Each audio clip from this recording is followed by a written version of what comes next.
వర్షం పడుతుంది, అందులోనే ఆడే పక్కన ఆలు మౌడి ఇద్దరు పడిపోయినారు. కొడుకు రోడ్లో పడినాడు ఈడే ముందరే. అది చూసి ఏమైందని మేము చూసినాము.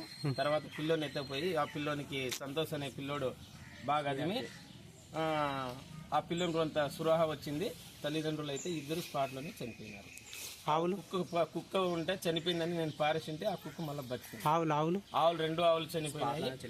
రెండు ఆవులు అయితే చనిపోయినాయి. వాళ్ళిద్దరు ఆలు మూడు ఇద్దరు చనిపోయినారు. ఇంకో ఆవు లెక్క ఎంత 1.5 లక్ష దాకా ఉంటుంది. 1.5 లక్ష. రేపు మనవాడైతే ఏం తిన్నది ఇది.